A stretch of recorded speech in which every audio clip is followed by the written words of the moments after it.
Seja muito bem-vindo, muito bem-vinda a mais um episódio do Repercuta Podcast. Como você viu aí, a gente dá continuidade aos bate-papos. E dessa vez a minha convidada é a Lorena Martins, ela que é baterista profissional, professora e sidewoman, tendo vários registros, diversas gravações. Ela acompanhou também diversos artistas em shows e turnês e sob variadas modalidades e estilos. A versatilidade, você vai perceber nesse papo da gente aqui, é uma das características da Lorena. E ela que vem construindo sua carreira a partir de Salvador em 2023, ano de gravação desse episódio, chega o momento de encarar uma nova etapa das mais desafiadoras, que é a ida para o sul do país.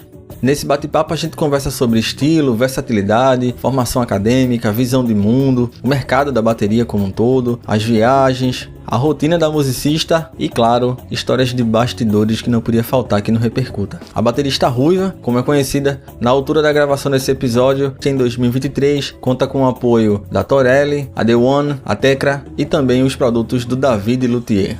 Eu sou Jade Tavares e você está no Repercuta Podcast.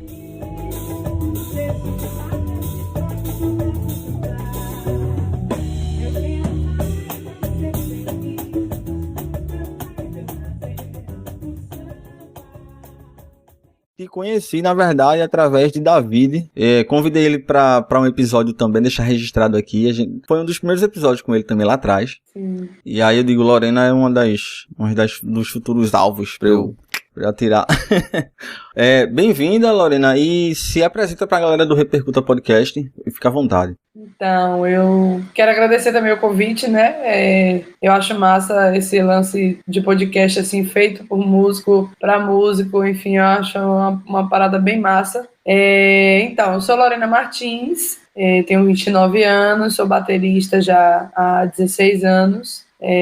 Sou formada em licenciatura em música pela Universidade Federal da Bahia, sou professora e baterista freelancer, trabalho como professora de bateria, professora de música também em escola regular, faço também trabalhos de direção musical, gravação, enfim, como um instrumentista mesmo. E é isso, estou aqui ativíssima assim, na cena musical de Salvador, em diversas áreas, em diversos nichos assim, musicais daqui. E isso, basicamente é isso. Uma introdução assim, bem sintetizada. Eu acho que na época que eu vi alguma coisa tua, logo tu tava tocando com um grupo de trap. Eu acho que foi isso na época. Eu tenho memória de elefante, eu lembro bem, assim. E até por posts teu, Lorena, tu já falou da questão da versatilidade, né? E aí eu fiquei curioso pra saber como é que é pra tu essa coisa, porque pra mim você realmente, de fato, é o tipo de baterista versátil. E, enfim, já tive tocando samba, já tive tocando rock, trap, até metal, né? Enfim. Mais ou menos. Como é que é pra... Metal, acho que é uma coisa que eu toco, assim, quase não toco, assim, né? Mas, rapaz, então, é isso pra mim, assim, hoje, né, que eu faço uma análise, assim, de toda a minha vida, eu penso que, tipo, isso tem a ver com o ambiente que eu cresci enquanto criança. Eu comecei a tocar bateria adolescente, mas quando eu era criança, minha família tinha muito costume de ouvir música. Era uma coisa até que eu comento sempre, assim, que hoje em dia não se tem mais esse costume de você parar pra ouvir música. Hoje em dia, todo mundo usa a música como um subterfúgio pra fazer outra coisa, né? Coloca a música para cozinhar, coloca a música para arrumar casa, coloca a música para estudar. Enfim, então é sempre a música como um plano de fundo para alguma coisa. E isso nos anos 90, nos anos 2000, não era bem assim. A gente tinha esse ritual de ouvir música. Claro, as pessoas ligavam o rádio para limpar a casa, etc. Mas tinha, pelo menos na minha família, esse ritual de parar e ouvir música. Sentar, botar ali a fita, a cassete, botar o disco de vinil, ou então depois o CD, e ouvir música, e parar e contemplar a música apenas, sabe? Não fazer mais nada. E eu lembro, assim, eu criança fazendo isso com a minha mãe, fazendo isso com os meus tios, que moravam, né, todo mundo junto. E só que cada um deles tinha um gosto musical completamente diferente, assim, sabe? Assim, minha mãe gostava de MPB, mais assim, Ana Carolina, Djavan, Adriana Calcanhoto, eu lembro muito esses 3 artistas que ela escutava. Aí meu tio, um dos meus tios, gostava mais de música internacional, Beatles, Frank Sinatra, música instrumental, enfim. O outro tio era cantor de banda de axé, então ouvia todas as músicas de axé da época, músicas dos anos 80, 90, Luiz Caldas, enfim, coisas de forró. Ele estudava muitos repertórios que ele tinha que tocar, então Carnaval era um repertório, São João era outro, então, enfim, né, a gente que é do Nordeste sabe como é forte essa coisa de São João nessa época. Então eu cresci ouvindo toda essa galera do forró aí com ele. E tinha minha tia, que também ouvia, amava Magníficos, Calcinha Preta, Machos com Leite, enfim, essa gama. Então eu cresci nesse meio ouvindo tudo isso, sem acesso ao instrumento ainda, sem tocar nada, mas tendo essa prática de escuta musical, que formou, obviamente, meu gosto, né? Então hoje eu não só toco várias coisas, eu gosto de várias coisas, né? Eu não tenho preconceito musical, eu não acho que um estilo musical é melhor que o outro ou é mais cultural do que o outro, sabe? Enfim, eu acho que todas as músicas elas podem ter algo a ensinar e precisam ser refletidas para além apenas das notas ou do ritmo, né? Mas daquele contexto social que ela está inserida. Enfim, então eu comecei a tocar bateria depois, com 14 anos, e aí, tipo, na igreja, por sorte, a igreja que eu fazia parte era uma igreja meio liberal na questão musical. Em que sentido? A gente tocava várias coisas também. Então, na própria igreja, eu aprendi a tocar samba reggae, aprendi a tocar pagode, aprendi a pagode daqui de Salvador, né? Que é um pouco diferente do que o pessoal do Rio, São Paulo, enfim.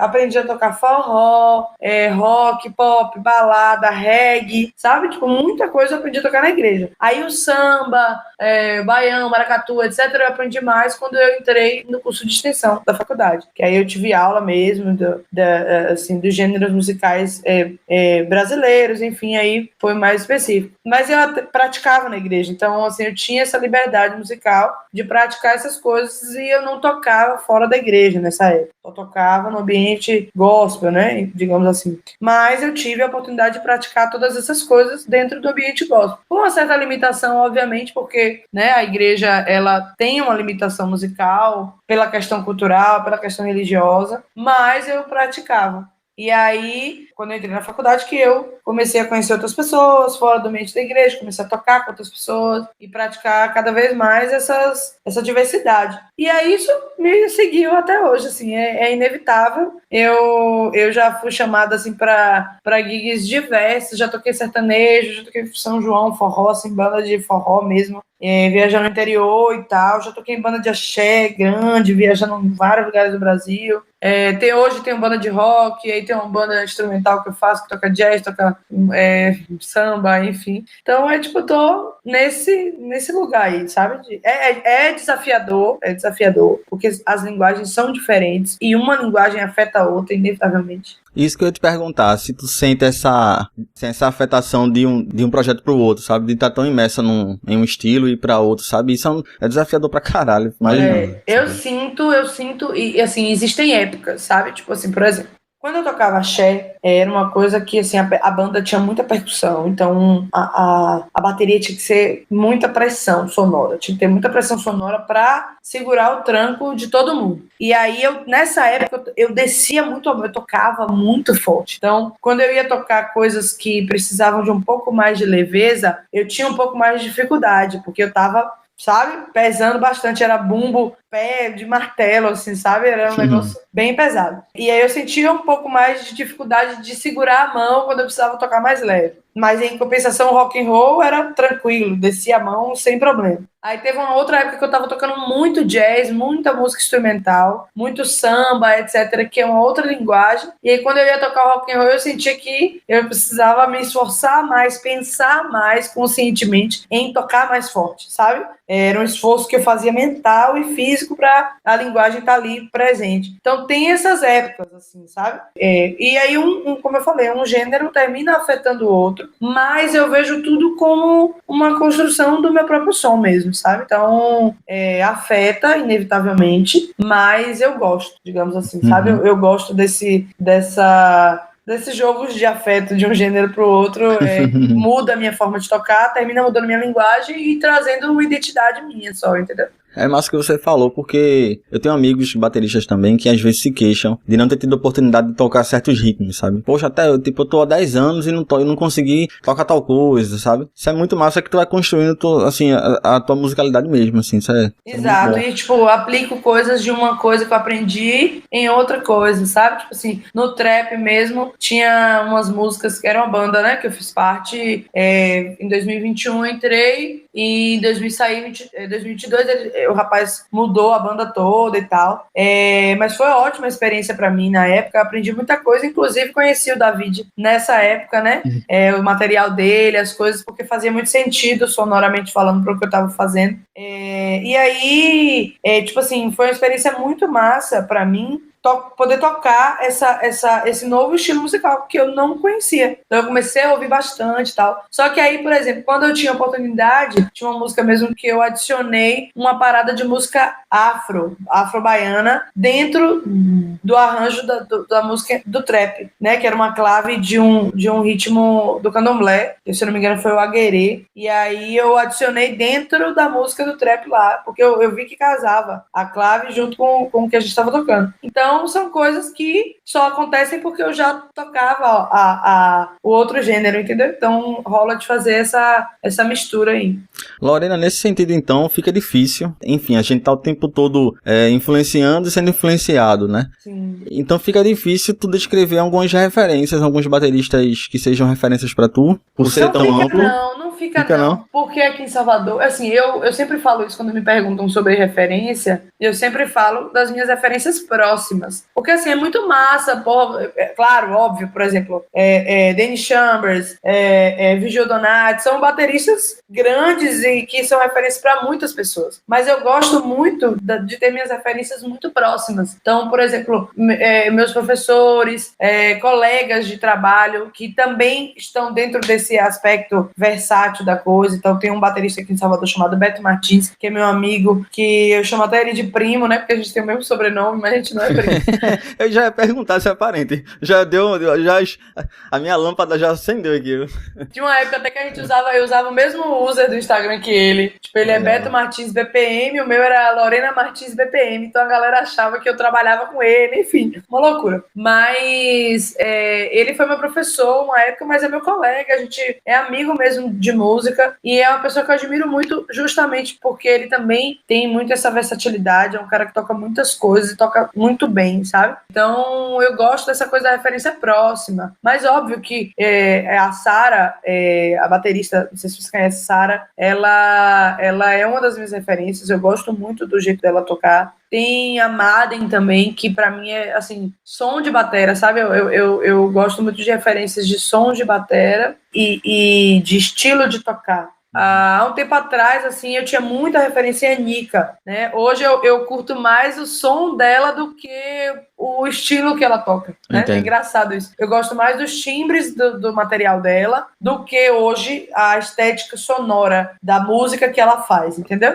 Isso é muito doido porque a gente vai mudando mesmo, né? Faz parte, né, da vida. Hoje eu tô mais curtindo o som da Sara, da Madden Class também, enfim. Não são bateras tão conhecidas, mas eu acompanho, assim, no Instagram e curto muito, assim, o que elas fazem. Tem um cara daqui de São Paulo que eu conheci recentemente, que é o Gabriel Bruce. Eu tenho escutado algumas coisas dele. Ele trabalha numa parada bem alta, assim, bem diferentona, de linhas de batera, assim. E aí eu comecei a escutar algumas coisas, assim, tenho curtido bastante também. Mas é isso, as referências às vezes mudam também por conta dos trabalhos que eu vou fazendo. Né? Eu vou escutando aquilo que eu preciso tocar, eu vou escutando mais. Então, se eu tô tocando trap, eu vou escutar a bateria de trap. Se eu tô, tipo, Dedé Silva, né? Cleverson, enfim, a galera que tá botando aí focando no estilo. Se eu tô tocando rock, aí eu vou escutar. Entendeu? Então, vai as reunindo. referências vão mudando.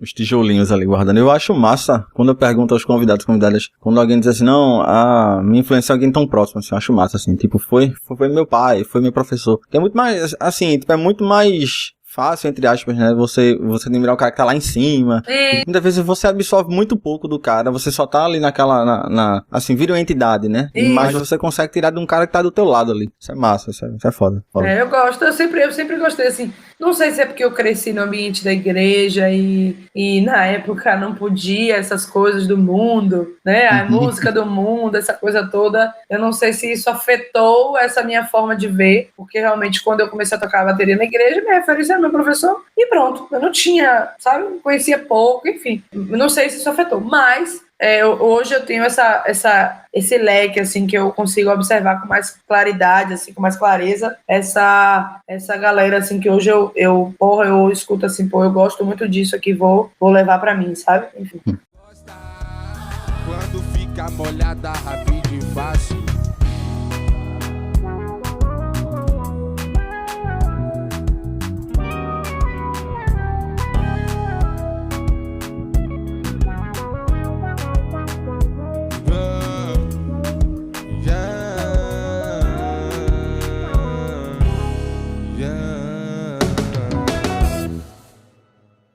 Um combinho de perguntas pra tu, assim, porque uma coisa é estudar, né? Você, enfim, tu é licenciada e tudo, foi estudar, né? Vive a vida estudando. E a coisa de dar aula, como é que vem o gosto, assim? Tipo, eu percebo que tu gosta de conversar, enfim, teus posts tem um senso de humor muito específico teu, assim.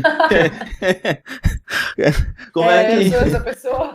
Como é que veio o gosto pra dar aula também, sabe? E aproveitar pra te perguntar como é que tem sido, nesse tempo, o interesse das gerações mais novas no estudo da bateria, sabe? No estudo da música. Mudou, melhorou, piorou, enfim. Vamos lá. Eu comecei a tocar com 14 anos na igreja. A igreja, ela é um ambiente, assim, ensinável, né? É um ambiente onde essa coisa do ensinar e do aprender é muito comum em diversas situações, né? Não, eu tô falando de instrumento, mas tem também, né, questões religiosas. E aí, o que acontece? Eu comecei a aprender a tocar, tipo, em 1 ano, 2 anos, eu já estava dando aula do que eu sabia. Do pouquinho que eu sabia, eu estava passando para as crianças, tinha um menino lá, adolescente, você ficava do meu lado e tal. Então, tem essa coisa. Quando eu escolhi dar aula, eu tinha 14 anos, 15, 16, 17, mais ou menos, com 16, 17 foi quando eu escolhi fazer música mesmo. Até então, eu ia fazer veterinária, mas aí com 15, 16 eu escolhi fazer música e eu já dava aula nessa época, assim, já dava aula ativamente. Hoje, quando eu penso assim, nas aulas que eu dava, eu falo, nossa, era muito ruim, sabe? Tipo, era horrível. A metodologia era péssima. Mas, enfim, eu fazia o que eu podia com o que eu sabia e sempre muito boa vontade. Eu tinha um projeto voluntário na igreja, enfim. E aí, quando me disseram assim, não, tem 2 tipos de curso, tem bacharelado, que você vai se formar para ser instrumentista, e tem licenciatura para ser professora. Aí eu falei, eu quero fazer licenciatura. E aí, pronto, aí eu fiz licenciatura, foi uma coisa muito louca, assim, porque na prova eu toquei bateria, tipo assim, ninguém toca bateria na prova de licenciatura, toca violão ou piano. E eu toquei violão, mas eu sabia nada de violão, sabe? Toquei uma música, tipo, samba lelê, tá ligado? Pediram pra eu tocar de tom, aí eu calculando assim, porque eu sabia nada de harmonia, foi muita loucura, assim, esse dia. Mas toquei bateria, levei uma partitura lá, levei uma peça, toquei, aí eles adaptaram a peça de violão lá pra bateria. Enfim, foi muito louco. Mas eu falei, aí perguntaram, por que você não fez música popular com habilitação em bateria? Aí eu falei, porque eu gosto de dar aula, já é uma coisa que eu faço e tudo mais. E aí, dentro da graduação, foi que eu descobri que eu podia dar aula para a escola, assim, que eu tinha jeito com criança, tinha jeito com turma de criança em escola, né, para além de dar aula de bateria, né, particular ou em grupo, que seja. E aí, enfim, aí foi que eu descobri, e acho que, assim, uns 3 anos ou 4 anos que eu estava na graduação, eu comecei a dar aula na escola, que eu dou aula até hoje, que é uma escola regular. Eu dou aula de música para turmas de educação infantil e fundamental. Então não tem nada a ver com a bateria diretamente, né? Apesar de que eu estou saindo da escola agora nesse semestre, estou encerrando por conta, né, de alguns trabalhos que estão surgindo. Mas eu passei 8 anos lá dando aula. Aí a graduação, quando chegou, eu não estudei bateria na graduação, né? Eu não estudava bateria, não tinha coisas de bateria, eu tinha muito texto para ler, né? A partir parte toda da educação, né, que a gente tem que se dedicar e tudo mais. O que me salvou, eu acho, assim, no instrumento, mesmo tendo muitas crises existenciais, assim, sobre, vou ser professora ou vou ser instrumentista, né? São duas carreiras que eu loucamente consegui conciliar até hoje, né? E aí eu entrei em crise várias vezes durante a graduação por não conseguir dedicar o tanto que eu precisava ao meu instrumento por conta da demanda da faculdade, de leitura, de escrita, de texto, enfim. Mas o que me segurou mesmo foi estar tocando na igreja. Eu tocava na igreja semanalmente, mais de 2 ou 3 vezes por semana, então isso me ajudou a ter a prática do instrumento regularmente, sabe? Então eu dividi minha vida, né, literalmente em 2. Tinha época que eu dava mais aula do que tocava, tinha época que eu tocava mais do que dava aula. Então eu sempre fiquei nessa balança aí. E hoje, por exemplo, eu estou numa época que eu estou tocando mais do que dando aula. Então, enfim, é a primeira vez que eu vou, depois que eu entrei na escola, é a primeira vez que eu vou sair, vou ficar sem dar aula em escola, depois desses 8 anos, por exemplo. Então, é um desafio também, porque a escola, querendo ou não, é uma renda fixa, né? Muita gente entra na licenciatura pensando e visando a renda fixa que ser professor dá, mas é um desafio, porque nem todo mundo aguenta o tranco da sala de aula, né?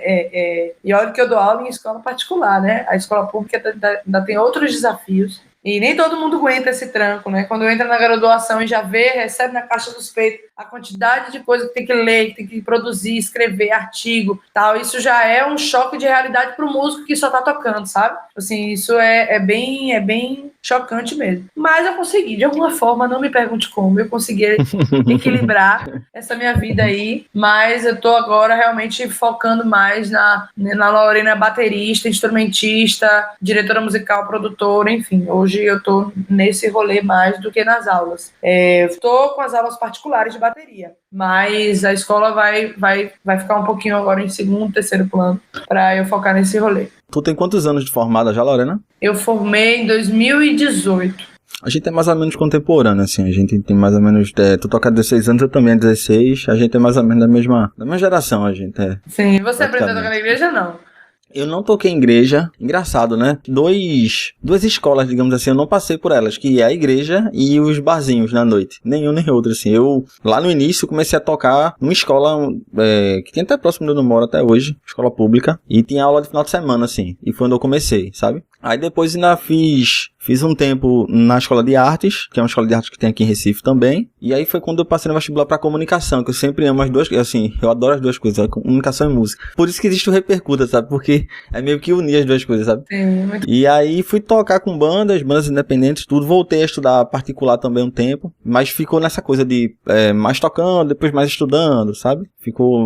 É assim mesmo. E a gente vai tentando construir a parede assim, né? E é muito doido, porque assim, tudo bem, você estudou comunicação, não é uma área de música. Assim, você pode misturar, como você faz, né? Muito bem. Sim. Com o podcast, mas não é uma área de música. Então, a crise, ela existe, a crise existencial, de tô aqui estudando isso, queria estar tocando e tal, enfim, né? Mas quando você estuda música e não consegue estudar o instrumento, isso que é muito louco. Porque eu tava ali imersa no ambiente de música, né? Tipo assim, lembrei agora do choque de cultura. Eles dizem ambiente de música e ambiente de droga. Mas enfim, eu tava imersa no ambiente musical. Tinha matérias de percepção, tinha matéria de teclado, de piano, na verdade, piano, violão. Estudei piano, estudei violão. Fiz disciplinas de percepção musical, de prática de conjunto, apreciação musical, regência, coral, sabe? Eu tava imersa na música. Só que eu não estudava meu instrumento na faculdade. Então rolava essa crise e rola com todo mundo que é instrumentista e faz licenciatura. Isso é unânime. Não tem uma pessoa que não tenha em algum momento do seu curso essa crise de tô aqui estudando, tô aqui estudando meu instrumento, mas tinha que estar lendo um artigo, tinha que estar lendo um livro para fazer um resumo, para escrever artigo, escrever, enfim, estágio, relatório, plano de aula e tudo mais, entendeu? Então, sempre tem essa galera, todo mundo que é instrumentista de fato, e que, quando eu falo de fato, não que o professor não seja instrumentista, não é isso. É a pessoa que trabalha gigando mesmo, tocando, que toca com várias bandas, toca em banda e tal. Então, tem o seu instrumento ali, toca o seu instrumento. Então, essa pessoa, com certeza, teve crise quando fez licenciatura, porque você está estudando música, mas você não está estudando seu instrumento. É muito doido. Só que eu sobrevivi, assim, sabe?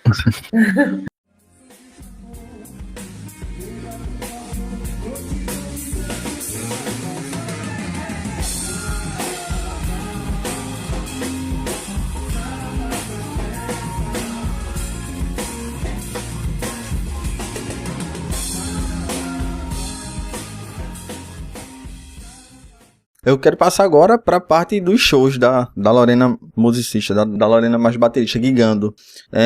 Histórias, Lorena, interessante que possa contar em estrada, em show, e que possa contar, né, bastidor, enfim, experiências marcantes. Que possa contar, né? Que possa, que tem um monte que não pode, eu sei. Exato. Fofocas.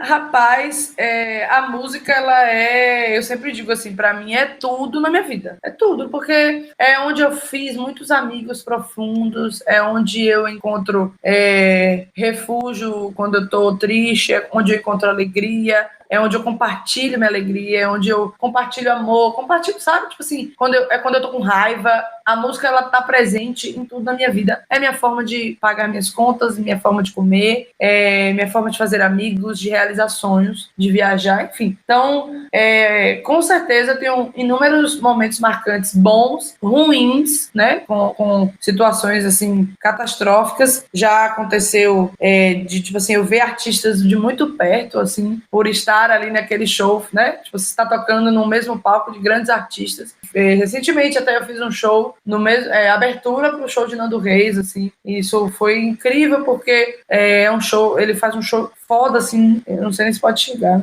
Pode à vontade, pode falar palavrão nessa porra. Obrigada. Então, um show incrível, o show de Nando Reis, eu nunca tinha visto, e eu pude ver do palco, assim, sabe? A equipe dele, conhecer o pessoal. Então, assim, são momentos que a música, o trabalho me proporciona. Viajar para muitos estados, conhecer Pará, conheci Macapá, já fui para Recife várias vezes tocando.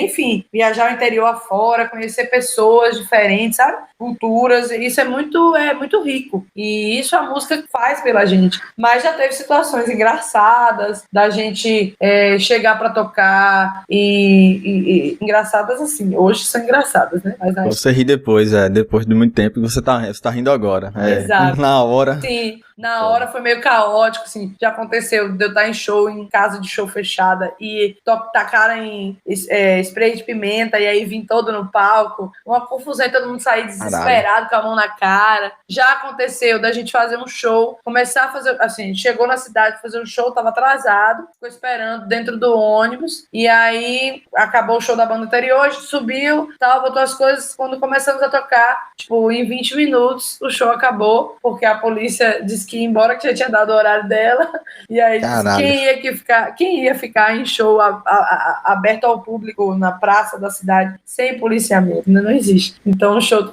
durou 20 minutos, o show mais rápido da minha vida, eu acho.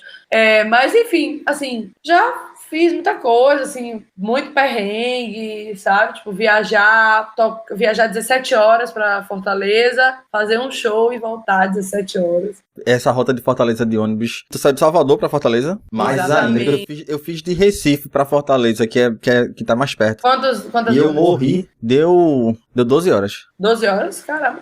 Agora sim, deu 12 horas, mas... Ônibus de banda, era ônibus... Era ônibus de banda. Era um ônibus grandão, mas tinha uma equipe toda, assim. Tinha mais de uma banda até. Eu já fiz 12 horas do interior da Bahia pra Recife. Já fiz 12 horas. Foi. Porque a gente tava dentro do interior. Mas foi voado. Dentro do interior, não, assim, parando para os horários, né, de almoço ou janta, enfim, eu não lembro. Mas, assim, a gente estava no interior e não fui de Salvador, entendeu? E a Bahia é gigante, então, assim, a gente anda 8 horas, não tá nem no meio, tá ligado? É muito escroto, assim, às vezes. Mas é isso. Isso é muito doido, porque você perde o final de semana inteiro pra fazer um show, sabe? São ossos do ofício, assim. Quando eu vejo essas notícias de banda que viajou de avião e ônibus, ou então acidente, assim, são coisas que a gente pensa muito, né? Porque tá suscetível, né? É muito doido. doido, assim. É muito perigoso que a gente passa, né, para poder trabalhar e tudo mais, e fazer a diversão, assim, das pessoas que nem imaginam, né? As pessoas estão ali curtindo o show, elas não fazem ideia do que a gente passa atrás. E eu gosto, eu faço questão no meu Instagram de mostrar os bastidores, de mostrar para as pessoas como é que funciona a vida da gente, para aproximar também, para mostrar, assim, olha, vocês veem tudo bonito acontecendo, mas é um pé...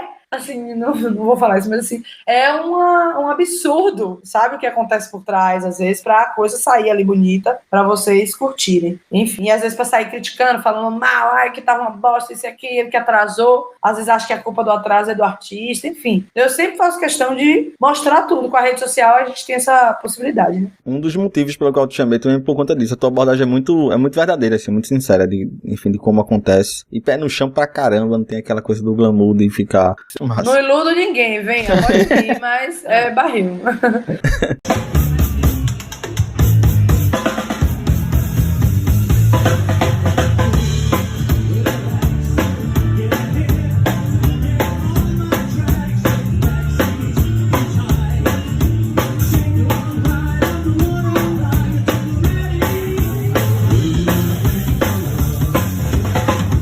A tua experiência na Irlanda, né? Eu não sei se foi a tua primeira experiência internacional. Foi. Eu queria que tu contasse como é que foi lá, se tem contraste do público. Tu falou do público agora, por exemplo, né? Sim.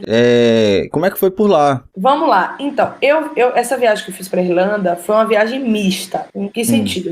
Meu primo mora lá e o irmão dele que mora aqui. A gente conversou no ano retrasado, né? Eu viajei ano passado pra Irlanda. Vai fazer um ano agora que eu fui.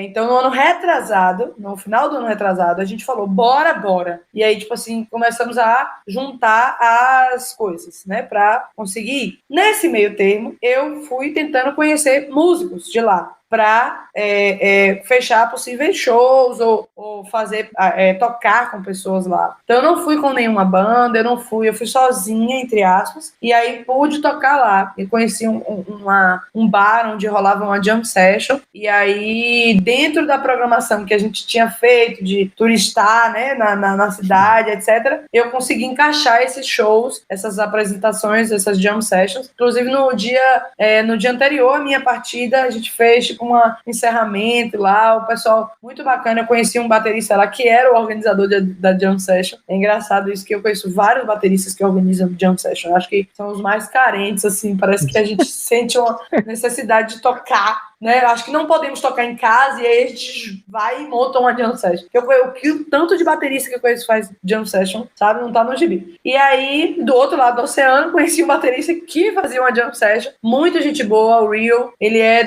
engraçado que o nome dele é Rio, mas ele é dos Estados Unidos e mora lá na Irlanda. E aí, enfim, eu conheci ele através do James, que é um músico de lá da Irlanda, é um irlandês, só que morou aqui na Bahia durante anos, acho que ele morou 9 anos aqui. E aí, aqui em Salvador, né? E aí quem me apresentou ele foi meu professor de bateria, Beto, que eu falei no início. Aí, enfim, fizemos essa conexão, toquei lá, acho que toquei 3 noites lá, e foi muito massa. Público de barzinho, né, não muda muito, assim, nesse sentido. É um público um pouco mais atento à música que está sendo tocada ali, mas é barzinho. Então a galera tá bebendo, às vezes conversando, mas nada muito escandaloso, como às vezes a gente vê aqui no Brasil, né? A gente vê nos barzinhos aqui, pelo menos aqui em Salvador, barzinhos principalmente com música instrumental, rola muita conversa, assim, né? A música termina realmente ficando de plano de fundo. É assim. Então, de poucos são os lugares que as pessoas vão para assistir mesmo, ouvir e contemplar. E ainda que existam esses lugares, como eu te falei, uma parte vai para fazer isso, mas muita gente vai para conversar, descontrair, a música fica de plano de fundo. Então lá tinha isso também, mas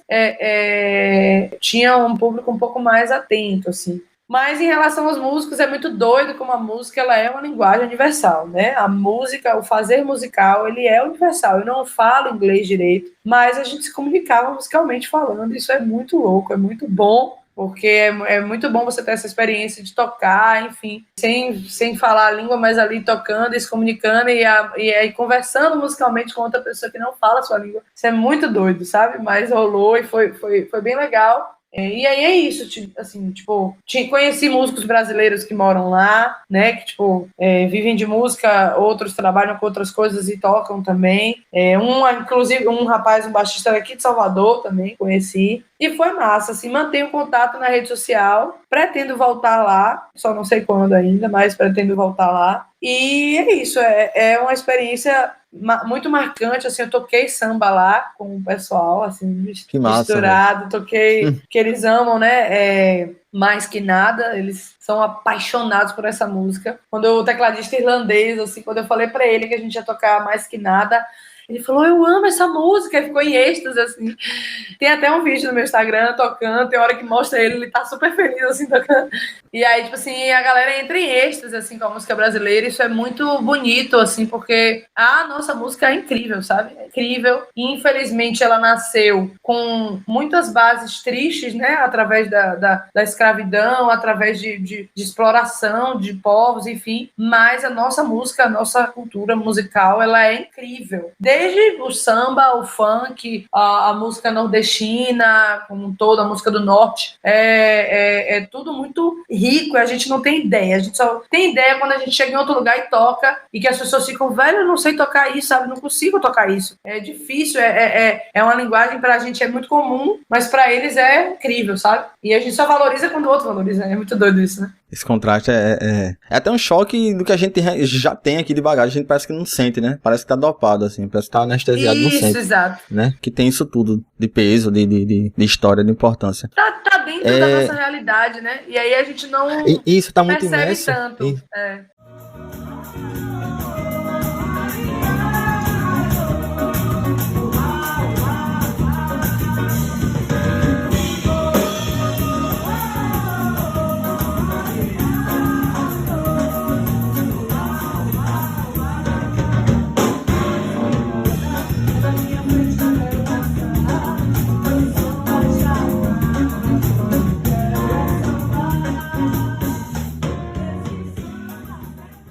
Repercuta.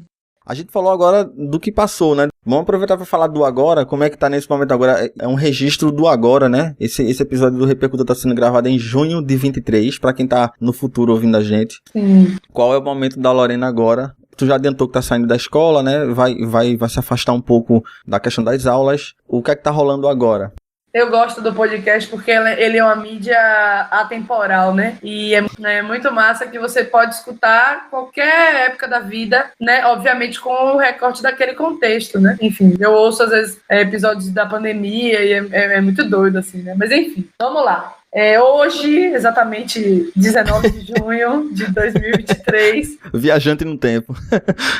Eu estou vivendo um dos momentos mais desafiadores assim, na minha carreira, de saída mesmo de zona de conforto. Eu tenho alguns trabalhos aqui em Salvador, e como eu falei, né, eu tenho trabalhos em diversas áreas musicais. Tenho minha banda de rock, onde os integrantes, nós somos sócios, né, é um formato diferente, porque quando a gente é chamado para uma banda, existe a contratação, né, você é contratado ali como músico, enfim, você tá ali matando o seu cachê, mas nessa banda, nós 4 somos donos da banda, tenho essa minha banda, tenho um trabalho que eu faço de música instrumental, numa banda chamada Geleia Solar, que é uma banda que faz uma jam session aqui em Salvador, que é a Januman. Essa jam session já tem mais de 20 anos que acontece, e eu faço parte dessa banda hoje. Tenho também uns trabalhos que faz homenagem a Raul Seixas. Sim, a minha banda de rock, ela faz tributo de rock, né? Não é uma banda autoral. Então a gente toca Queen, Bon Jovi, U2, Nirvana, etc. Faz um repertório variado. E tenho esse trabalho, que é onde eu estou me dedicando um pouco mais hoje, que é o trabalho com Ju Moraes, que é uma cantora daqui de Salvador. Foi a ganhadora. Não, ela foi em segundo lugar. Eu espero que ela não escute isso, porque eu sempre me atrapalho. Acho que ela ficou em segundo lugar do primeiro The Voice. Quem ganhou foi a Ellen Oléria e ela ficou em segundo, eu acho. Foi isso. Ou então ela ganhou, não lembro. Mas enfim. Porque eu era da igreja na época, então ela. Eu não tá valendo, passa. Mas enfim, hoje a gente tem um trabalho, eu tô fazendo trabalho, a direção musical do trabalho dela, e toda essa responsabilidade, né, do VS e tudo mais, de pensar também, construir junto com ela algumas coisas de concepção de show, de concepção produção musical. Eu tô nesse trabalho já tem mais ou menos, acho que 2 anos, vou fazer 2 anos. Eu entrei apenas como baterista e hoje eu tô fazendo essa parte também da produção musical e direção musical. E é um trampo que tem sido muito bom para mim, me desafiado, né? Eu comecei a estudar o Ableton Live, comecei a fazer coisas que eu não tinha o costume, mas que eu comecei a gostar muito de fazer, né? Direção musical. Eu sempre tive essa veia de líder, assim, querendo ou não, eu sempre tomava a frente das coisas. Enfim, estou explorando um pouco isso mais agora. E aí surgiu essa oportunidade com ela de ir para o Rio de Janeiro, passar um tempo lá, com alguns trabalhos que a gente vai desenvolver lá, já tem coisas fechadas em São Paulo também, lá no Rio. E para o eixo, né? A gente que é do Nordeste, você que é de Recife, eu sou daqui de Salvador, a gente sabe que é uma coisa delicada, essa coisa do eixo Rio-São Paulo. É complicado para a gente que está aqui do outro lado, tem muita coisa boa pro lado de cá, mas tem muita coisa que não acontece pro lado de cá, né? Para a gente ser visto e ser lembrado, ser conhecido, televisionado, mediatizado, né? Essa palavra não existe, não sei como inventar. Para isso acontecer, tem que ir para o eixo Rio-São Paulo. Então, a gente está indo para lá para fazer a nossa música, a música baiana, né? A música que a gente consome e constrói aqui, mas também uma música contemporânea, né? O trabalho de Ju hoje tem essa característica da MPB contemporânea, que mistura coisa eletrônica com coisa acústica e mistura a música baiana com a música eletrônica, enfim. Então, essa MPB atual que valoriza, né? A MPB atual que valoriza as raízes musicais de onde ela vem. Então, por exemplo, a Duda Beat. Eu gosto muito da Duda nesse sentido musical, porque eu acho que ela traz, por exemplo, elementos da música da região que ela vem, por exemplo. Né? Então, mas traz com coisa eletrônica, sonoridade mais moderna, moderna e contemporânea. Enfim, então é isso. E esse trabalho a gente vai para o Rio, e para ir para o Rio eu tive que manejar minha vida aqui em Salvador, né? Enfim, abrir mão de algumas coisas, fazer algumas escolhas. E eu vou semana que vem para o Rio, então essa última semana está sendo a semana caótica de encerrar tudo, eu finalizo o meu trabalho na escola quarta-feira com a culminância do São João, a apresentação do São João das crianças. A minha banda, já deixei tudo organizado, eu vou colocar uma pessoa no meu lugar, mas eu continuarei, né, sendo sócia da banda, enfim. Essas funções burocráticas de definição de repertório, enfim, coisas que a gente decide em conjunto, votações e tudo mais. E aí é isso, eu estou nesse lugar hoje de desafio, e a gente pretende passar um tempo lá e voltar para Salvador para fazer também as coisas de verão daqui, que é quando ferve bastante aqui, né? A cidade ferve musicalmente falando. E aí é isso, assim, tô nesse lugar de desconforto, de não saber como vai ser, né? De, tipo assim, desafio, de não ter mais ali, assim, claro, obviamente não estou indo em condições precárias, né? Tenho condições devidas tanto de grana, quanto de moradia, etc. Tudo isso aí, isso aí eu posso dizer com todas as palavras, eu tenho plena liberdade para falar isso. Eu trabalho com Ju, é incrível também por isso, que ela é uma pessoa que respeita muito as pessoas que estão ali com ela, os músicos, as musicistas que estão ali com ela. Então, com isso aí, eu não tenho, assim, sabe, do que me preocupar em relação a esse trabalho que a gente está desenvolvendo, porque ela é uma pessoa realmente muito, muito, muito correta quanto a tudo, sabe? Eu já vi muita maluquice, eu já passei por muita coisa, então eu sei qual é o lado complicado da coisa e eu sei quando a coisa anda de forma correta, sabe? E eu tô indo porque realmente é uma pessoa que eu confio, a gente vai morar junta, então, tipo assim, não é uma coisa qualquer, sabe? Não é uma gig qualquer, não é uma situação qualquer. Então, é isso. Assim, tô abrindo mão, tô saindo da minha zona de conforto, mas com o pé no chão, com clareza, sabe? Enfim, tá sendo muito bom. É eufórico, né, essa coisa da nossa vida musical, mas ataca um pouquinho a ansiedade, aí depois fica legal, aí bate um desesperinho, mas depois fica bem... Te parabenizar pela atitude mesmo, sem nenhuma demagogia. Tu falando agora, fiquei lembrando de um outro convidado, Eduardo Duna. Ele é baterista no Cirque Iamar. E eu perguntei isso pra ele também, essa coisa de ter aparecido, porque muitas vezes a gente espera a oportunidade na hora ideal, né? Sim. Como se tivesse tudo prontinho, esperando por você, e agora você dá o sim e vai, né? Mas não é assim que funciona, né?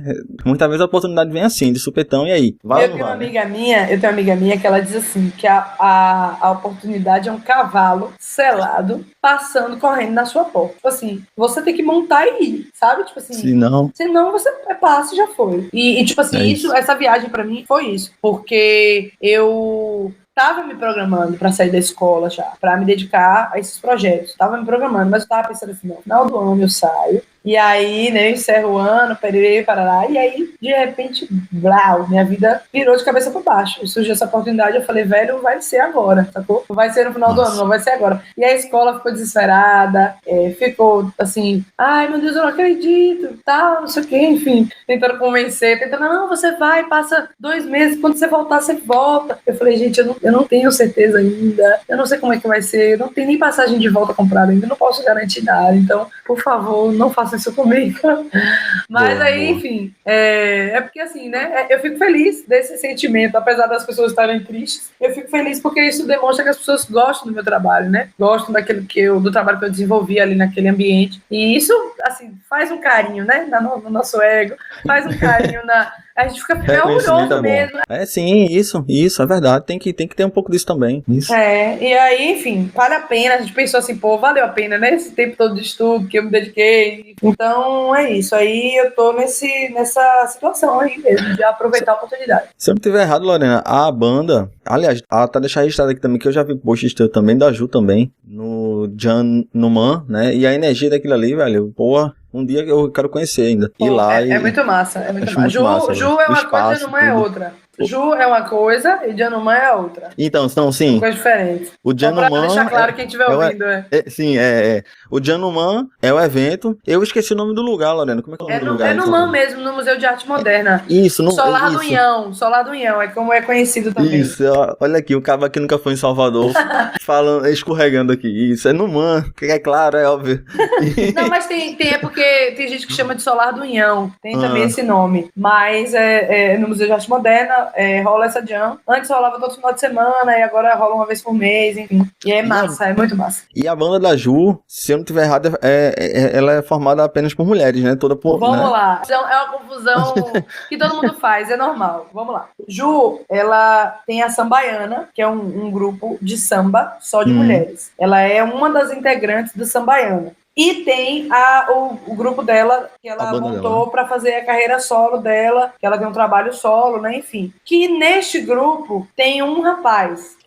Sim. Normal. Todo mundo acha que eu toco na Sambaiana, que não tem nem bateria na Sambaiana, sabe? Tipo, é uma roda de samba mesmo. É cavaquinho, violão e a percussão. Não tem bateria, não tem baixo, enfim. E aí, mas é normal. Fique tranquilo, todo mundo faz essa confusão. E tem dias quando tem show da Sambaiana que eu apareço assim, eu falo, e aí, como foi o show? Eu falo, que show?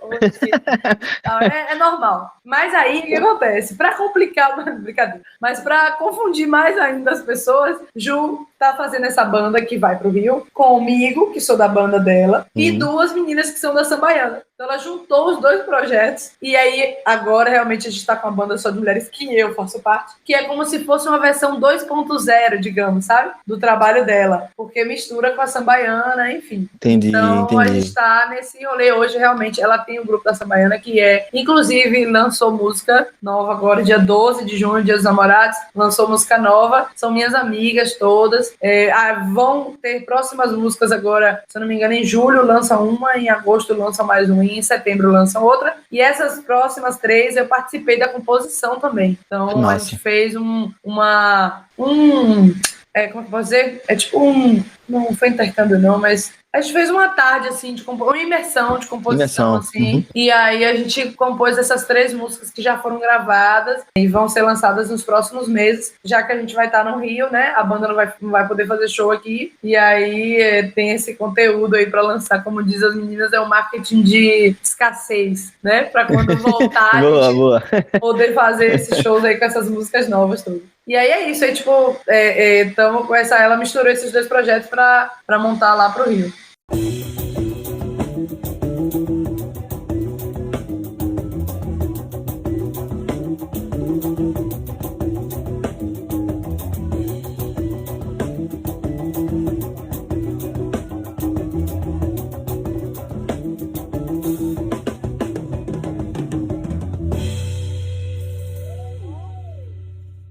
do tempo que tu começou a tocar pra agora, e fazendo uma sincada também com a tua participação lá no projeto do Hi Hat Girls, né? A presença da mulher. Inclusive, tem uma questão pra mim aqui no Repercuta. O público feminino, ele é bem menor. E eu venho tentando equilibrar isso, sabe? E tem sido um desafio. No meu podcast também. É maior. Engraçado isso. Tem a ver também com, tipo, às vezes, o consumo do podcast. Enfim, também o fato de eu ser mulher e estar falando, isso faz diferença também, enfim, rola a identificação imediata, né, de uma outra mulher. Mas sim, a presença de mulheres aumentou, eu acho, na música, aumentou, e eu acho que isso é devido a várias coisas, né, desde o incentivo de estar sendo mais, temos mulheres sendo mais vistas, né, tocando, a rede social, né, o fato de democratizar a rede social, você pode seguir hashtags que você encontra inúmeras mulheres bateristas, tem perfis que só postam mulheres bateristas, então assim, isso ajuda bastante a criar referência, né, eu conheço muitas meninas que estão crescendo já tocando, né, por terem essas referências, e eu te digo pessoalmente, quanto professora, hoje eu tenho mais aluna mulher do que homem. Massa. Já há algum tempo, sacou? Então, e aí você citou a Hi Hat Girls, pra quem não sabe, né, pra quem tá ouvindo aqui e não sabe do que ele tá falando, a Hi Hat Girls é um coletivo de mulheres bateristas de vários lugares do Brasil que promove oficinas de bateria para mulheres, para meninas e mulheres, né?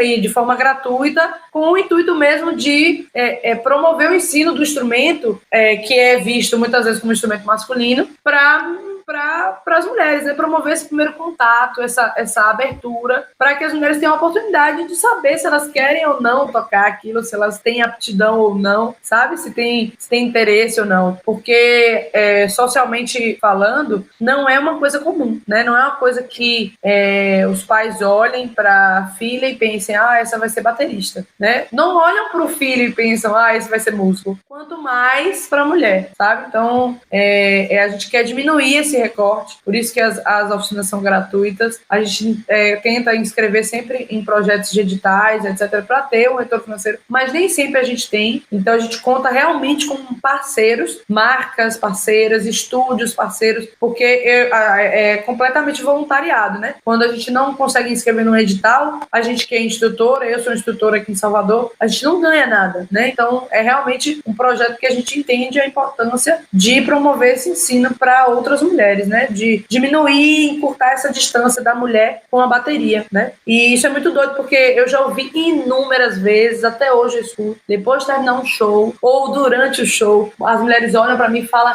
eu me sinto representada, é muito importante. Tipo assim, eu vejo você tocando, nossa, meu sonho era tocar bateria. Teve uma menina que eu encontrei, isso é muito doido, eu encontrei com ela em 2017. Foi 2017, eu encontrei com ela num evento que eu toquei, com uma banda de axé. Ela olhou pra mim e fez assim, meu sonho sempre foi tocar bateria, mas eu tive que estudar direito por causa dos meus pais. Hoje eu já sou formada, já terminei, etc. E aí eu comecei a estudar percussão pra poder, né, mas eu não sabe? Assim, aí beleza. Passaram-se os anos, ano passado, eu encontrei com ela, velho. E ela tá estudando percussão, tá tocando. Assim, sabe? Então, assim, eu lembrei dela, ela falou comigo. Eu falei, eu lembro de você falou comigo naquele show lá, assim, assado. Ela falou, foi. Falei, porque isso marca a gente, me marca também, sabe? Eu ouvi de uma mulher que, tipo assim, eu sempre quis estudar, mas minha família não me apoia, meus pais não me apoiam, não me apoia. E quando me apoia, tipo assim, às vezes proíbe. Meu marido não me apoia, às vezes, né? Rola esse caso. Já rolou caso, assim, de mulheres na oficina que o irmão era baterista, mas não ensinava, dizia que não ia ensinar e tal. Então, assim, é muito doido a gente pensar que existe essa realidade, né?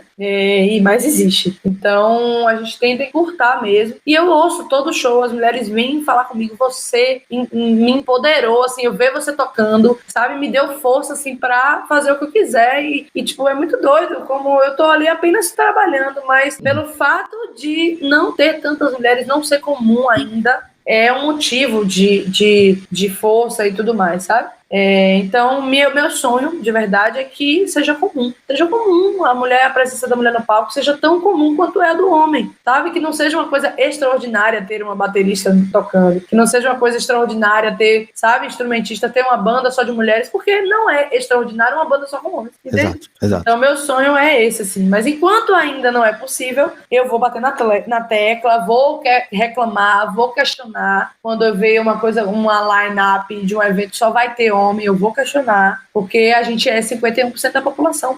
Então, não é normal, tá ligado? Não é normal você estar num evento, sei lá, um evento com várias bandas e não ter uma mulher no palco. Isso não é normal, sabe? Enfim, então eu sempre vou questionar. E é isso. Fundamental. Eu quero aproveitar aqui, tu também falou das tuas parceiras, das parcerias que fez esse tempo todo, também aproveitar pra gente falar um pouco, Lorena, das tuas parcerias, as marcas que te apoiam, né?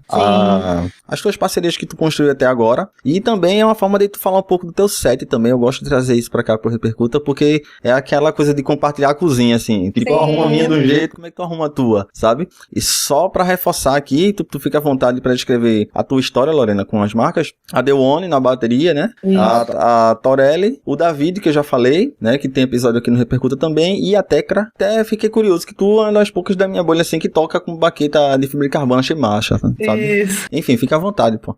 Então, vamos começar pela Tecra mesmo. A Tecra é uma marca de baqueta italiana, que é de fibra de carbono mesmo. É diferente, as pessoas... Tipo, eu sou baqueta de madeira e tal, porque, né, a gente, desde que o mundo é mundo, desde que o instrumento percussivo existe, as baquetas que se usam para tocar, em sua grande maioria, são baquetas de madeira. É até uma questão histórica, né, de matéria-prima da época de milhares de anos atrás, né, que os instrumentos percussivos existem. Mas, quando eu conheci a Tecra, foi em 2018, foi final de 2018 para 2019. Eu tinha um endosso de uma outra marca de baqueta de madeira. E o pessoal da Tecra me procurou, falou da baqueta, falou, não, vamos mandar para você um par para você conhecer e testar e tudo mais. Porque não adianta, né? Pra todo mundo tocar baqueta de madeira, fala assim, fibra de carbono, né? Todo mundo, fibra de carbono? Não presta, vai tirar um som feio. E aí eles me mandaram um par, né? A Ariane me mandou um par, que ela é a RP da marca aqui no Brasil. E eu,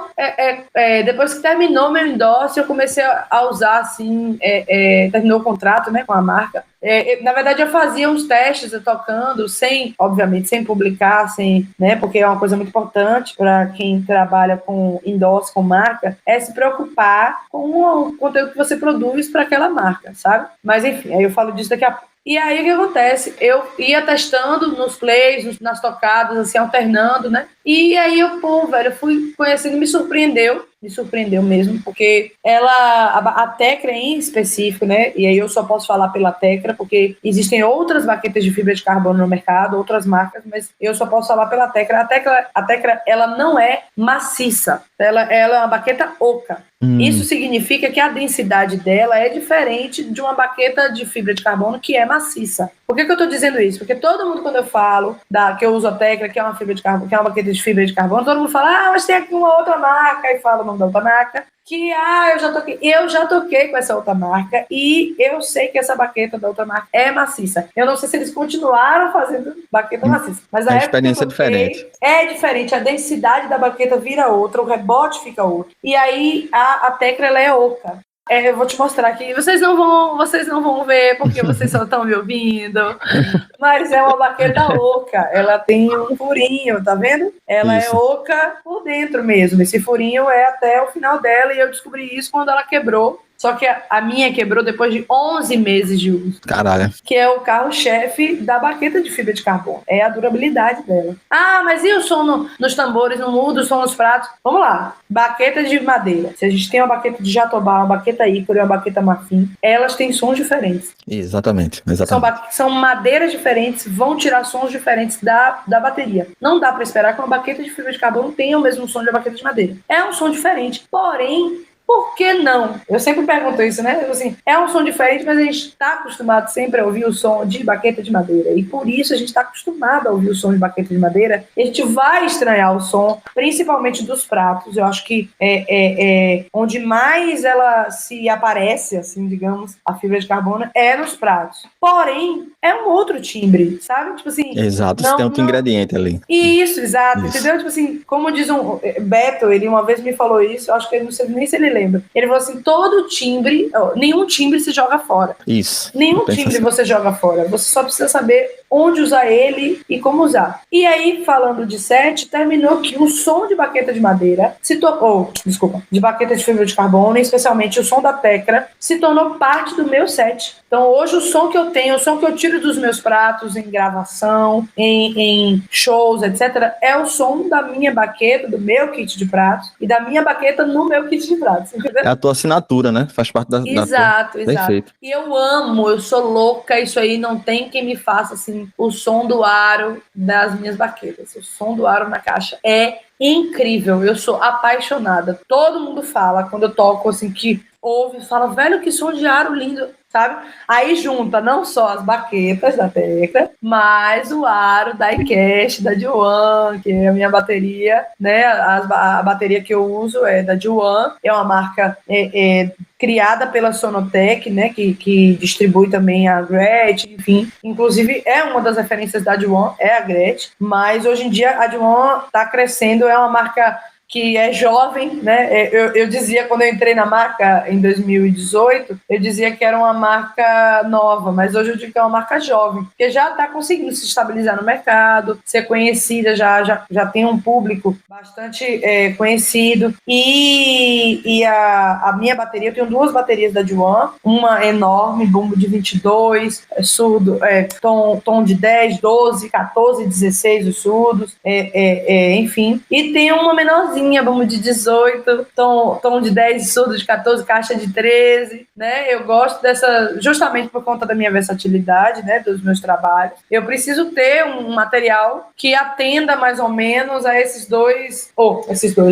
a esses diversos grupos, né? Então eu tenho essas 2 baterias que eu consigo atender. E aí, a maior, né, a de bumbo de 22, 10, 12, 14, 16, a caixa é 14 por 6,5, ela não é 14 por 5,5, como é o comum das caixas. Ela tem o aro da iCash, que é um aro mais grosso. Então, junta esse aro mais grosso com o som da minha baqueta e cria um som que é meu, tá ligado? Então, gosto muito disso. As minhas 2 baterias, elas têm as peles da Torelli também, que dão um pouco mais também da minha sonoridade. Eu já usei pele porosa, pele de filme duplo, enfim, então tudo depende da gig, depende do som que eu vou fazer. Eu troco as peles mesmo, né, da bateria, dependendo da banda que eu vá tocar, enfim. E a Torelli também, eu trabalho com a Torelli com acessórios, né? Acessórios e instrumentos percussivos. Então, como eu toco, né, a mistura da música baiana, etc., eu uso cowbell, jamblock, tamborim,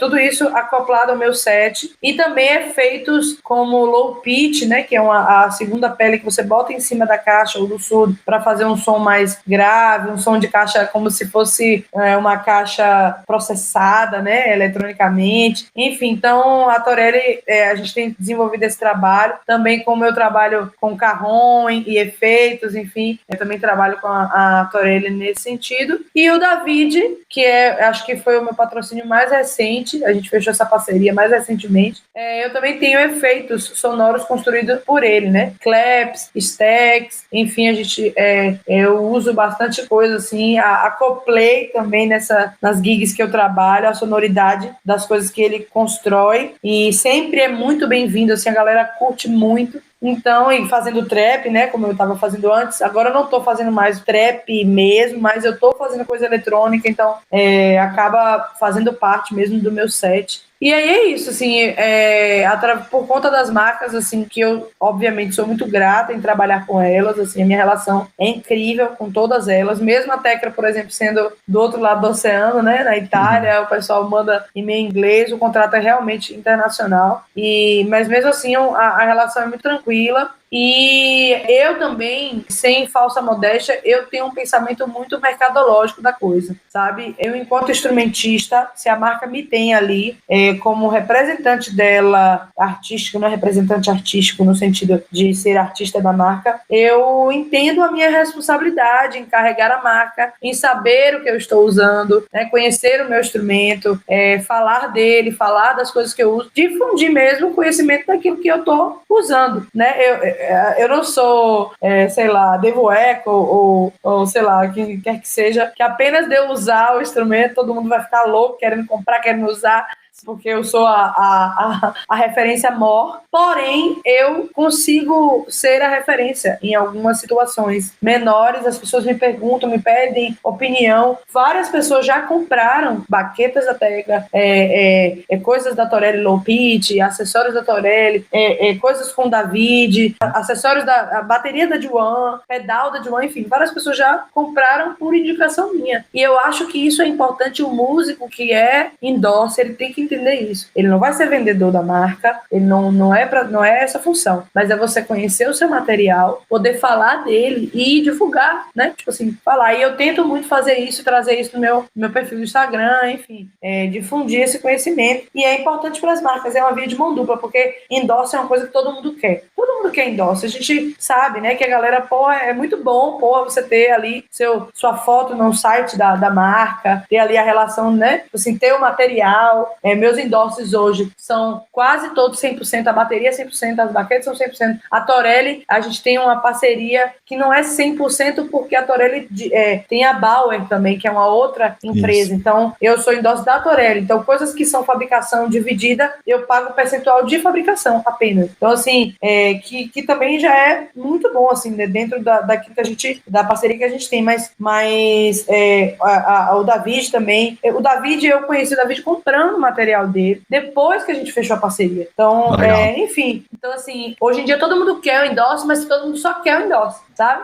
A responsabilidade de ter que desenvolver, inclusive, né? De opinar, desenvolvimento. Exato. Potencializar a utilização, levar pra frente, mostrar novas possibilidades, né? Exato. Só quer blogueirar, só quer abrir caixa e... Isso aí.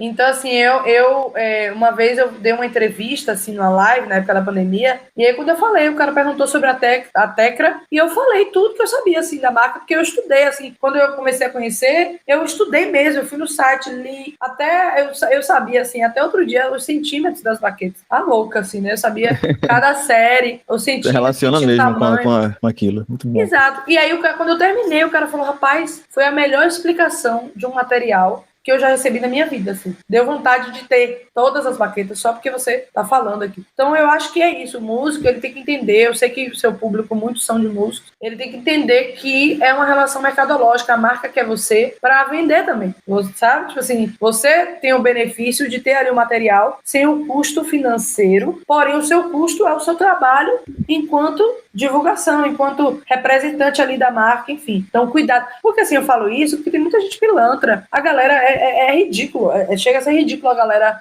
ter patrocínio de uma marca de prato, mas usa outra, sabe? Usa outro cimbal, usa outro, vai gravar, usa outro prato. Pô, não tem ninguém idiota assim. Então a gente sabe que existe. Sabe? Então, assim, não gosta da marca, mas tá fechando ali só pra ter o nome, só pra dizer que é endorse, que é uma outra coisa. Eu não fecho marcas que eu não curto. As 4 marcas que eu tenho hoje endorse, as 4 eu gosto muito do material que eu uso, sabe? E sempre dou feedbacks pra marca. Olha, isso aqui tá mal construído. Isso aqui, ó, tá soltando as canoas assim assadas.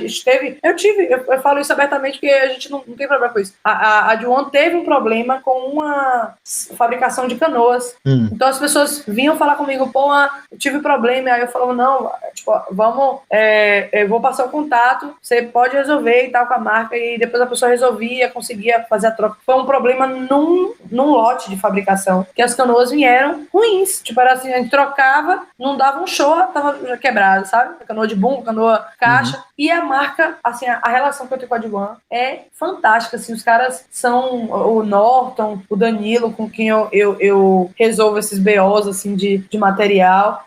Assim, a relação é fantástica. Eu falo com eles, olha, aconteceu isso, quebrou, sei lá, aconteceu esses dias, mais ou menos tem um mês, 2 meses, derrubaram meu surdo no transporte. E aí meu aro, pá, abriu, abriu. E aí eu falei com ele, mandei a foto, rapaz, em uma semana, sei lá, 8 dias, tava na minha casa aqui o aro novo, tá ligado? Então, assim, é uma relação muito incrível, assim, eu não tenho realmente do que reclamar, sabe? Então, é um apoio que eles dão realmente ao artista, e isso faz toda a diferença. Então, inclusive, na diferença de eu divulgar a marca, a forma como, né, eu falo, enfim. Então, as marcas que eu trabalho hoje, eu curto muito, e eu já recebi convite de marcas que eu não gosto e eu não aceitei, sabe? Então, assim, mas isso faz parte daquilo dos meus valores enquanto artista, sabe? Então, enfim, tem pessoas que têm outros valores, tem pessoas que acham que é certo, né?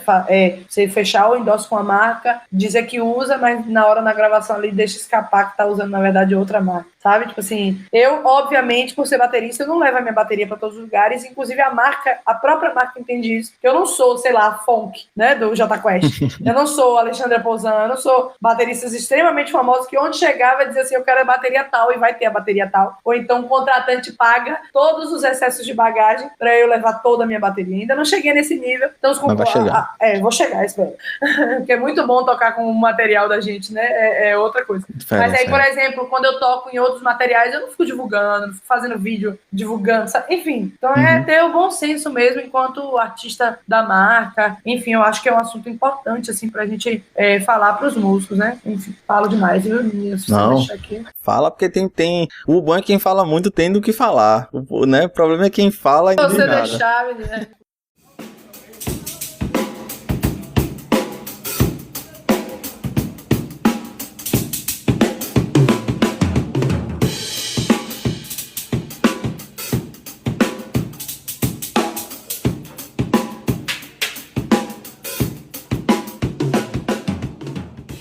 Te agradecer, Lorena, pela presença, tá? Te agradecer também pela disponibilidade no meio de um processo desse, tu topar, pô, sabe?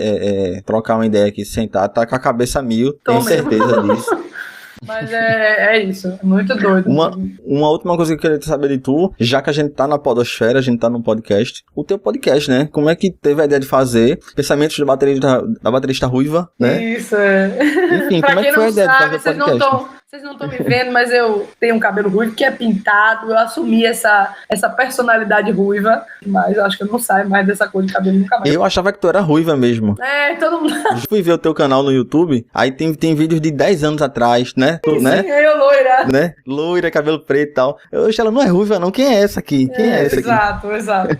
Mas é isso, eu assumi essa coisa porque todo mundo me conhece como uma baterista ruiva aqui em Salvador. Aquela menina que toca bateria ruiva, ruiva, pronto. Então, tipo assim, é isso. E aí, em 2021, eu fiz um curso, que é a Treinam, que é um curso de planejamento de carreira, personal branding, produção, enfim, só para mulheres. E dentro desse curso a gente vê muitas coisas acerca da carreira musical, porém de outros âmbitos, né? E aí surgiu essa ideia de fazer o podcast, né? Foi em 2021, a gente estava na pandemia ainda, e eu estava consumindo bastante podcast na época, e tipo assim, eu sempre trouxe muitos assuntos na minha rede social, eu sempre debato assuntos, só que a rede social, o Instagram, ele tá cada vez, você tem que fazer as coisas cada vez mais curtas, né? Assim, coisas muito longas lá, não tem tanta relevância. E o podcast, ele é essa mídia que permite isso. A gente tem 1 hora conversando aqui e vai ser 1 hora que as pessoas podem escutar essa 1 hora toda, né? Muitas pessoas vão escutar meia hora, 1 hora. Então, para desenvolver os assuntos é melhor o podcast. E aí meu trabalho, entre aspas, de culminância desse curso foi o podcast. Então eu comecei a fazer, só que assim, eu sou muito chata, eu sou muito exigente. Então eu fazia tudo, gravava tudo, fiz a vinheta. Perfeccionista? Nossa, demais. Eu sou assim também, eu sou muito duro comigo aqui. É bem cruel às vezes. E aí, tipo assim, eu fazia o roteiro, eu fazia tudo sozinho. Eu escrevia o roteiro, e aí gravava.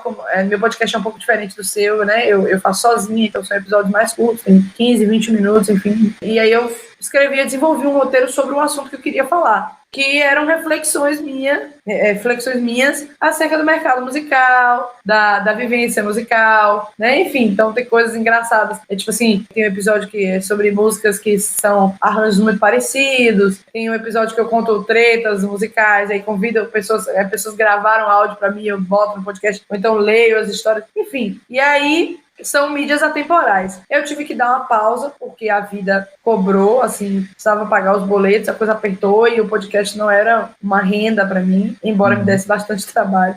Eu fazia realmente por hobby e por gostar mesmo do todo o processo. E aí eu tive que dar uma parada e ainda não consegui retornar.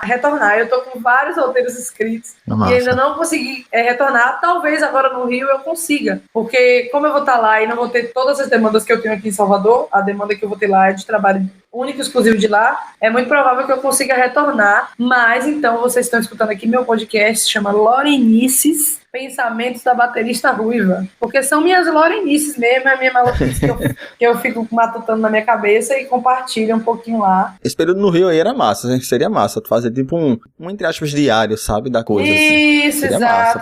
Enfim, eu tô pensando em formatos de mídia, né? Pra fazer isso, documentar isso de alguma forma. Seja no Instagram, seja no YouTube, seja no podcast, enfim. E aí é isso. É isso.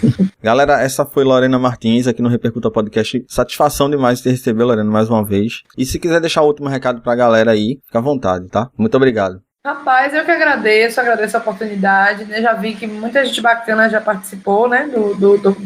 Como convidado. Eu já ouvi também alguns episódios, né? E eu acho muito bacana essa produção, né? Para a gente mostrar que a música é diversa, né? O trabalho com a música, ele é diversificado, absurdamente. Existem inúmeras áreas que a gente pode trabalhar dentro da música, mesclando outras áreas, como você falou, de comunicação, ou direito, ou administração, enfim, velho. Dizer para as pessoas que têm vontade de trabalhar com música, mas que estão, por algum motivo, em outras áreas, que tentem, sabe? Tipo assim, tentem unir a sua área com a música, porque a música, ela é assim, sabe? Uma mãe, ela está de braços abertos, ela recebe todo mundo, tem espaço para todo mundo, eu sempre acredito nisso. Eu não acho que a competição seja um viés, cada pessoa é única, o seu trabalho é único e, enfim. E é isso, eu acho que a gente acreditar naquilo que a gente faz, manter os nossos valores e seguir fazendo, que eu acho que isso que vai arrastar outras pessoas junto com a gente, né? É a nossa verdade. A identificação da nossa verdade, né? Através da música, através daquilo que a gente faz. E é isso. Nossa.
Muito conteúdo, pô, muita... E assim, eu sabia, por causa da tua abordagem, que é muito... Enfim, a tua abordagem online, que é a janela onde eu te conheço, eu já sabia que ia ser bom, tá ligado? Que massa. Eu não convido à toa, não, assim. Ai, que massa. Obrigada, viu? De verdade. Valeu mesmo. Qualquer coisa... Por favor, se aparecer aqui em Salvador, avise, pra gente fazer um som. Pode deixar. Viu? Valeu. Ainda vou aí, viu? Tchau. Valeu, tchau.